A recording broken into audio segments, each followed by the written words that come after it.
A Prefeitura, em tempo recorde, cumpriu o compromisso e entregou à população o complexo viário Dom Eugênio Salles, com importantes obras de mobilidade urbana na nossa cidade. Uma delas foi o viaduto estaiado da Prudente de Moraes, que facilita o trânsito entre a Zona Sul e o centro da cidade. Outra foi o conjunto de 6 túneis nas avenidas Romualdo Galvão, Lima e Silva, Jerônimo Câmara, Capitão Mor Gouveia e Raimundo Chaves, que fazem fluir o trânsito e dão agilidade à ligação da Zona Sul, Leste e Oeste da cidade. Isso sem falar nas 2 novas passarelas para pedestres e do novo viaduto da BR-101, que melhora o fluxo dos ônibus e o acesso à marginal da BR. Em Natal, o trânsito já melhorou. A sua qualidade de vida também. Prefeitura do Natal, a nossa cidade.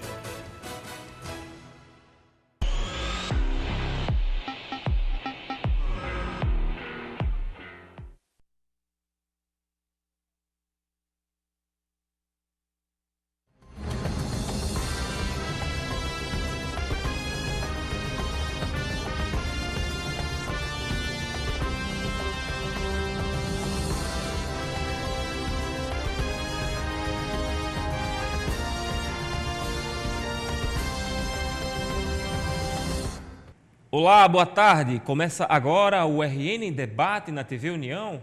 Hoje nós vamos falar sobre eleições e mais sobre corrupção eleitoral ou como evitá-la. Nosso convidado é o juiz Herval Sampaio, que é juiz eleitoral. Herval, boa tarde. Boa tarde, prazer enorme, Alex, estar na primeira vez nesse programa tão conceituado. Eu que não sou de Natal, mas já ouvi falar várias vezes desse programa que realmente chega e discute temas importantes. Nós estamos aqui para bater esse papo sobre um tema não muito interessante, né? Um tema pesado, um tema, como as crianças diriam, né? Um tema choco, né? Agora a moda é choco, mas importante, um tema que a sociedade precisa ter consciência, até porque, infelizmente, ela é a maior partícipe dessa corrupção. Ela, para mim, talvez mais do que os políticos precisem mudar. Os políticos até têm reclamado, mas ela precisa deixar de querer se dar bem individualmente nas eleições.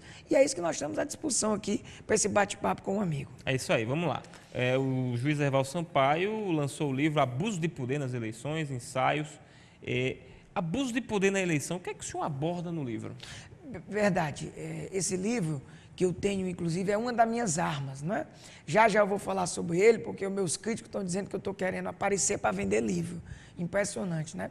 Como se eu precisasse. Quero desde já dizer que eu sou professor, concursado, sou juiz de direito. Eu não preciso vender livro para me sustentar. Graças a Deus, já tenho dinheiro suficiente para manter a minha e minha família. Mas abordando sobre o livro. O livro trata justamente de todas as espécies de abuso de poder. Abuso de poder político, que infelizmente é um dos mais utilizados.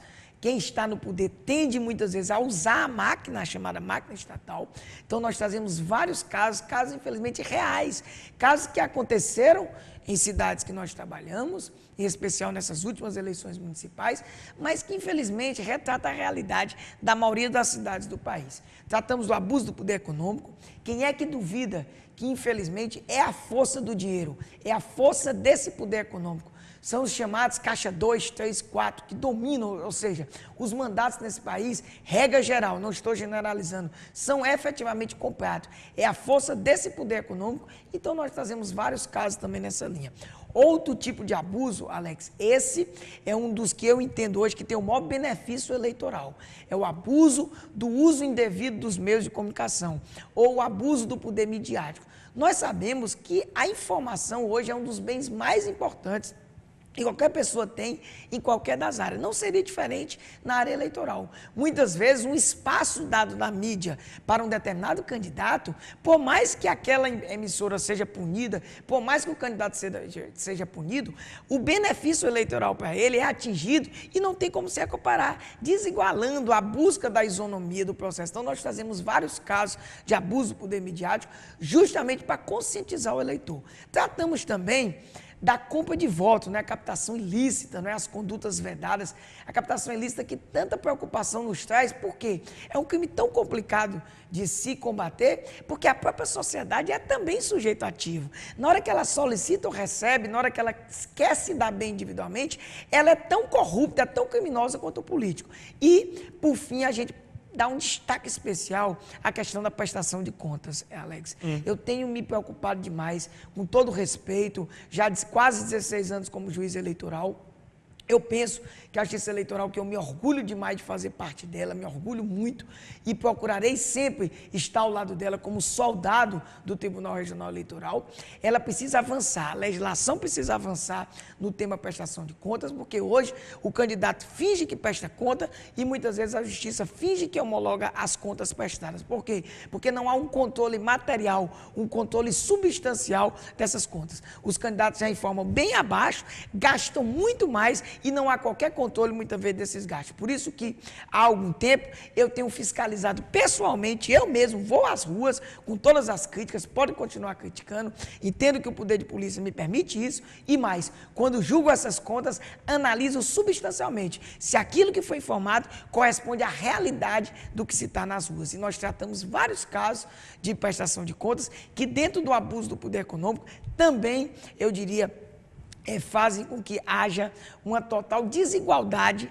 no pleito dos candidatos, favorecendo, evidentemente, quem tem uma estrutura econômico-financeira melhor. Qual a sua expectativa para as eleições deste ano? Nós sabemos que, em que pese todo esse combate que o senhor e outras pessoas vêm fazendo em relação à diminuição da corrupção nas eleições, na prática ainda não houve mudanças significativas. O senhor analisa dessa forma também? Veja, como é que eu vejo? Há uma evolução, eu penso, pelo menos na região que eu trabalho, mas uma evolução muito pequena ainda, muito tímida, vamos dizer assim. Em termos de conscientização das pessoas. As pessoas ainda querem, Alex, é isso que eu toco. As pessoas, repito várias vezes, se querem se dar bem individualmente. Todos nós, não fico com raiva não, eu até brinco assim, né? Porque em que pese esse modo sisudo, essa dureza que eu passo pelos detalhes, eu gosto de brincar. E como as pessoas me chamam de Evalzinho, eu digo, não fico com raiva do Evalzinho não. Mas na realidade nós somos egoístas. Nós somos egoístas, nós estamos pensando muito na nossa família, na nossa preocupação individual, particular, quando nós deveríamos estar pensando na coletividade. Quando você quer se dar bem nessas eleições, essa corrupção que é particular sua e que já é da tradição, da cultura brasileira, faz com que todo esse sistema seja atingido como um todo. Por exemplo, o meu colega Marlon Reis, que esteve aqui, nós estamos, inclusive, juntos, lutando contra a corrupção eleitoral, ele é muito claro em dizer que esse sistema do pagou, levou, ou seja, de se querer realmente comprar o mandato na acepção do termo, inclusive com esse financiamento, essa conta não é paga pelo próprio candidato. Se fosse o candidato que pagasse, a gente ficava até, vamos dizer assim, calado, vamos dizer assim, a gente poderia aceitar, engolir, mas veja como é interessante. O candidato que faz isso, ele vai buscar, quando exerce o mandato, a recuperação daquele dinheiro. Essa história de doação, Alex, me perdoe, eu não estou aqui generalizando, mas não existe doação nesse país. Existe investimento. O candidato investe, inclusive, por exemplo, ele investe naquelas candidaturas potenciais, aquelas que podem realmente ganhar. Interessante, né? As empresas e os verdadeiros doadores, né, pessoas jurídicas que muitas vezes, ao ganhar, têm justamente contratos, muitas vezes contratos fraudados, contratos errados com o poder público.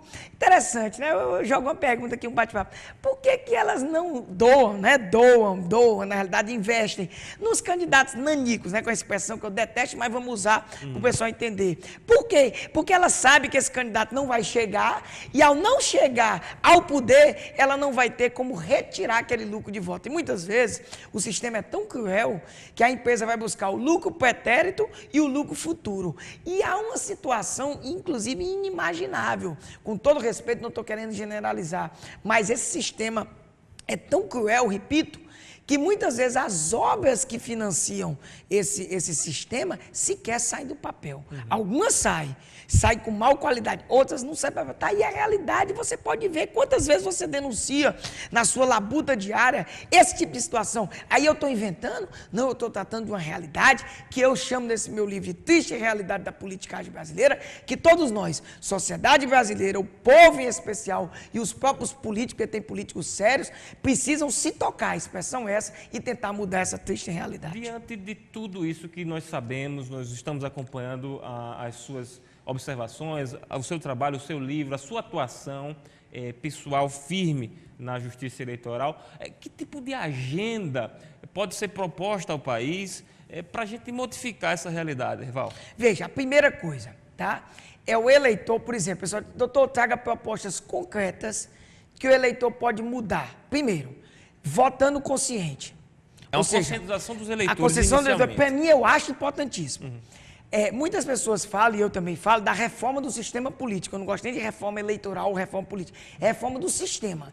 O sistema como um todo precisa ser formado. Mas vamos continuar. Primeiro, a conscientização do eleitor. O eleitor, por exemplo, primeira proposta, votar consciente. Segundo, não aceitar qualquer tipo de vantagem. Se ele fizer essas duas coisas, votar, analisando as propostas e não receber nada, ele já está fazendo muita coisa. Terceiro, ele pode fazer mais, ele pode denunciar, ele pode se indignar. Eu tenho dito, a população brasileira perdeu a capacidade de indignação. Eu já estou indignado, estou revoltado, eu estou com uma obsessão boa, que é combater a corrupção eleitoral. Então ele pode denunciar. Muitas vezes eu fico até brincando, você que assistiu uma das minhas falas, viu que eu digo, usa o celular, eu gosto tanto de celular para o selfie, né? Pois vamos usar o celular para verificar e comprovar essas irregularidades, que muitas delas, evidentemente, obedecendo o devido processo legal, podem ser aceitas. E já no que tange a reforma do sistema político, eu entendo que alguns assuntos não podem mais, de maneira nenhuma, ser enfrentados sob essa ótica. Por exemplo, o Brasil não tem cultura nesse atual momento, pode ser que no futuro tenha, para continuar com a reeleição. Não tem, eu sei que a reeleição tem aspectos bons, ou seja, o governo bem avaliado, se ele trabalha bem, ele deve voltar mesmo, mas o povo brasileiro não tem. Eu entendo que não tem como continuar. É um mal. É até difícil o cara não se enquadrar naquelas condutas vedadas previstas na Lei 9.504. Eu entendo que o financiamento, do modo que está, de campanhas, tem que acabar. O modo do financiamento público é que eu fico me preocupado. Como é que nós vamos encontrar um financiamento público, que a gente tem um controle desses gastos públicos e mais, que todos os candidatos necessariamente recebam a mesma verba, para que acabe essa estrutura, inclusive, que você está falando muito na semana, da história do marqueteiro político. Ou seja, o marqueteiro político é ele que faz a agenda do candidato, ele que domina, e o debate político não existe. Então, com um orçamento enxuto, a figura do marqueteiro vai perder a força e o debate político vem à cena. E temos, evidentemente, uma ou outras reformas tópicas no próprio sistema, como, por exemplo, talvez estabelecermos um sistema proporcional diferente, mas, sinceramente, a lei por si só não vai resolver. Eu prefiro concentrar as nossas forças nesse trabalho de conscientização do eleitor, que eu acredito. Eu tenho até que ter cuidado com essa expressão, né? Eu já ia dar uma expressão que poderia ter sido usada por alguma candidatura. E eu, graças a Deus, o meu filho aqui recuou. Mas eu penso que é possível, sim, que o povo brasileiro se indigne, que o povo brasileiro saia às ruas, que o povo brasileiro dê um basta a essa corrupção eleitoral. Infelizmente, nós acompanhamos que tem aquele eleitor ainda que é um processo à frente, porque ele não se corrompe totalmente, mas é um tipo de corrupção. Tem um eleitor que diz, não, eu recebo o benefício, mas não vou votar nesse candidato. Como é que você analisa? É meia corrupção isso aí? Rapaz, eu acho que ele é corrupto do mesmo jeito, porque ele recebeu, ele quer se dar bem. Por outro lado, assim, saindo um pouco da esfera jurídica, vamos dizer assim, não é muito recomendável, eu não estou trabalhando como juiz, eu estou aqui como cidadão, discutindo. Por um lado, ele está cometendo crime e talvez esteja votando consciente. Né? O ideal é que ele deixasse de cometer esse crime e só votasse consciente. Dos males, o menor, eu diria. Seria um avanço já? Rapaz, tímido, né? Eu não gosto muito de avançar ainda cometendo crime. Mas dos males, o menor. Não estou também pregando esse tipo de coisa, pelo amor de Deus, para não dizer que o juiz Herval Sampaio, ou melhor, o cidadão Herval Sampaio, prega que você deva receber o dinheiro e votar em outro candidato. Deus me livre de fazer esse tipo de disposição. Mas eu acredito, sabe, que a gente possa se livrar de todo tipo dessas amarras. Agora, nós temos que discutir. Não estou querendo fazer média com você de maneira nenhuma, que eu não preciso, mas jornalistas como você, que quase todo dia, não só em período eleitoral, está tocando nesse assunto, é importante. Eu quero até pedir o seu apoio numa coisa. Eu quero tratar de eleições, de cidadania, de democracia fora do ano eleitoral. Eu quero que essa pauta positiva, ela permaneça na cabeça do eleitor. Que a gente possa estar discutindo isso aqui em novembro, em dezembro, em janeiro e fevereiro, não só quando vem a eleição de 2016. Nós precisamos levar para o eleitor, mesmo com o trabalho de formiguinha que se diz, vamos dizer, essa libertação que o povo deve ter de qualquer tipo de amarra. Nós temos aí 50 segundos para terminar essa entrevista. Eu ia perguntar sua expectativa em relação a... Teremos muitas ações nessas eleições por abuso, você acha? Eu acredito que bem menos do que as eleições municipais, que tradicionalmente são mais acirradas. Mas eu também estou vendo o outro lado. Eu estou vendo que algumas eleições proporcionais estão bem acirradas, né? Principalmente a de deputado federal aqui, nós estamos sentindo um acirramento. Então, eu acredito sim, eu não julgo, né, os processos que têm chegado ao TRE, mas o que eu quero deixar mais claro, é aproveitar esse final muito rápido, é pedir nessa parte administrativa calma ao eleitor agora, domingo. Por quê? Porque nós vamos ter 5 votações, é uma votação mais demorada, e vamos pela primeira vez usar o sistema biométrico. Então vamos pedir para o eleitor ter mais calma, vai ser uma eleição um pouco mais assim, tumultuada, mas a Justiça Eleitoral está trabalhando, não só na parte, vamos dizer, de fiscalização, de orientação, mas também preocupado com essa parte administrativa. Eu agradeço a participação e sempre me encontro à disposição para que a gente possa discutir esse tema que envolve cidadania, que envolve efetiva democracia, Alex. Com certeza, o senhor voltará aqui outras vezes. Obrigado, doutor Herval Sampaio. Agradeço. Ficamos por aqui hoje, tenham todos um bom dia e até amanhã.